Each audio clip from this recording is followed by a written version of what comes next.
Hi, I'm Raza Siddiqui, and you are watching my YouTube channel and Facebook page. In this video, we will be discussing about the affection lines followed by spiritual lines, and then more so about the Saturn and the island marks, and then briefly about Mercury as well. Now, to start off with the affection lines, we at times confuse, the marriage lines to be the affection lines and vice versa. But let's try to make things as clear as possible now. And on the side of the palm, okay, these lines are referred to as the affection lines. Okay, now what do we really mean about it? I mean, what do they really show now present in the location of Mercury, right? This is the mount of Mercury, and this is the finger of Mercury, right? And Mercury, as we know, is very much related to healing, feeling for someone else, on an empathetic ground, having a really strong connection. So all these things are related to Mercury. And when we see a very strong line over here, as I have pointed out, this also means the same. It can indicate towards a very strong affection feeling for someone really strongly, and maybe some sort of very strong connection, but it is more so of the feeling part which comes into here and which comes into picture, because Mercury is about feelings for others, right? Feeling for others, pain or happiness, whatever the common point remains, feeling for the other person. That's why at times we associate this line with marriage lines. So it's not true. Having these lines do not give you a certificate for marriage. It only indicates your state of mind, and to an extent indicates that you are sort of attracted to someone, affectionate towards someone, and really feel for someone. That's what these lines actually present now. To understand these lines more clearly, let us take a few examples to understand it in more detail now. When two lines, or at times you will see three lines coming and joining into one single line. Three lines is very difficult to see, but at least two lines, when you see that happening, what it means is it can indicate that in the initial part of the relationship, because this part is the initial part of the relationship, this part is how things really progress over time, okay? So in the initial part of the relationship, these people were away, separated either physically or emotionally, right? It can be any sort of separation, but the good point is that both the lines are finally coming together, whereas when we do see the split coming on this end, that appears to be in the later part of the life, okay? And because both the lines are, or the current is splitting away into a sort of a, fork, this is not a very healthy sign, though. This is seen to be a sort of a very long-lasting relationship, because initially the people who were into the relationship were separated away physically or emotionally, but eventually they came together. That's why the lines merge and then things progress. Whereas on the other hand, this can indicate some sort of a conflict in the relationship. It does not indicate towards a divorce. It does not indicate even towards separation. But what it does mean is that there is something wrong, or there's some difficulty in that particular affection right now. So this is how we look into these lines. Now, the next important question is, towards whom can this affection be now? In most of the cases, that is, let's say at least 80% of the cases, okay, in most of the cases, let's say in the 80% of the cases, right? This would mean affection to an opposite sex, right? To someone of an opposite sex. But this can also at times indicate towards a person attracted towards the same sex, because these lines indicate towards affection, right? It indicates empathetic or empathy or feeling for the other person, which can be a boy or a girl or anyone, right? So, but in most of the cases, it is the opposite sex. Further, this can also indicate towards affection towards a child, okay? At times, what do we see is there is a long line here and there is a slow, a short line just above it. What it means is just after the marriage, say, whenever the next affection line comes, there was a baby born or some sort of a kid or child, which was coming into picture, and the person was really affectionate to him or her as well. This might not indicate another affection right now. Suppose, let's try to time it, okay? Let's say this line comes right in the center, right? So let's say at 25, something important happens, right? Some important person comes, and you do see at 25, let's say here, an affection line also coming out, right? But at the age of, let's say, 28, okay, which is 3 years above, where we see another reflection lines at 3 years later or so, let's say somewhere here, a line comes down like this. Okay, this is more so of an indicator of a child coming into life. You see the origin of the person or the son coming from the lifeline will indicate someone coming into the life, right? And if the timings are perfectly matching, this can more so be an indicator of a son or a daughter coming into picture, or the child being born.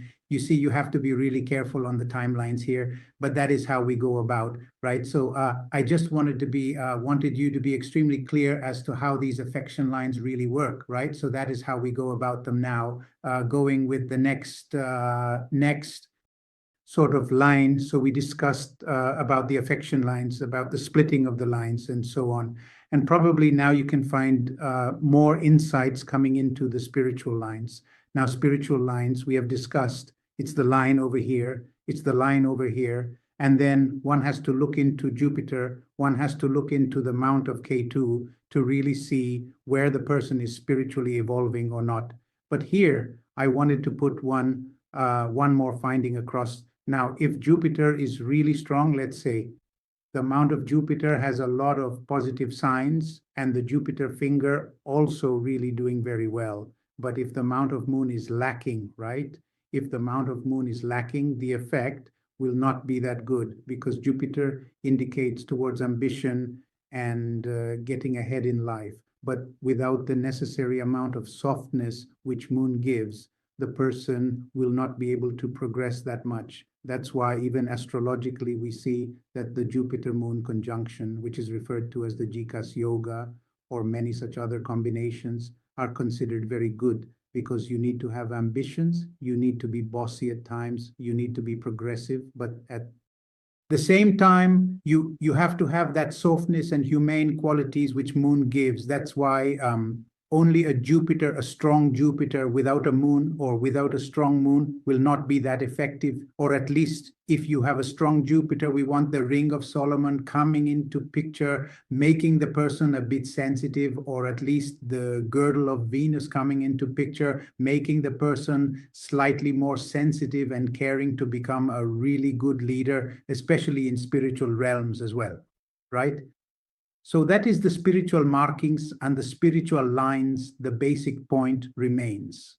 The same Jupiter has to be strong, but the right amount of sensitivity, purity, which one can gain through either Venus or Moon, has to also be there right now. Getting ahead is the islands. Now, we do understand that islands are very strong marking, right? They can be found anywhere. And islands are like these oval structures which sort of bring hindrances and disturbances into life. Now, what's basically happening is now, whenever it comes under Saturn, you have to always consider that this would be some sort of a drastic change and difficult phase in life. But I always considered islands to be the most beautiful signs one can have. Why? Because though the person goes through these periods which are difficult, but after that, if the line starts improving, we know that this person has really gone into something very bad and then emerged out as a winner, right? So the person has felt all the hardships, yet has come out far more evolved and far more successful. So to have an island and then coming back to a very strong line indicates towards some sort of an improvement, upliftment, which the person practically or really learns because he was into some sort of a trap, which the island represents. So that is what island is. So island, though people are scared about it, but frankly speaking, it's actually a very good sign. Also, it has been observed that whenever the island comes into picture, it's more so of an indication of the person becoming more spiritual, especially because these are really hard times right now. Another important thing which I wanted to tell you about is that whenever you see squarish formations, square is a very logical sign. And whenever you see square sort of symbols, it also is sort of an island only. But because you see the symmetry is so good and, always it indicates towards logical thinking. So what happens? is if you see a headline going like this and then you see a sort of square coming into picture, it means though there are difficulty mind, you square also indicate towards a bit of difficulty, but the person is pre-planned. The person know what's coming about and sort of takes a lot of rational decision, and that's why the person sort of gets away with it in a better way.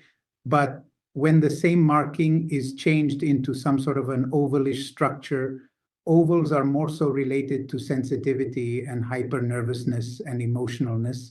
So whenever you come across such markings, the person will be able to will feel much more, can have more emotional frustration and sensitive issues, because when it comes to overly structures, things become more emotional and sensitive rather being logical, and the person is really not prepared for such situations. And things become a bit difficult now.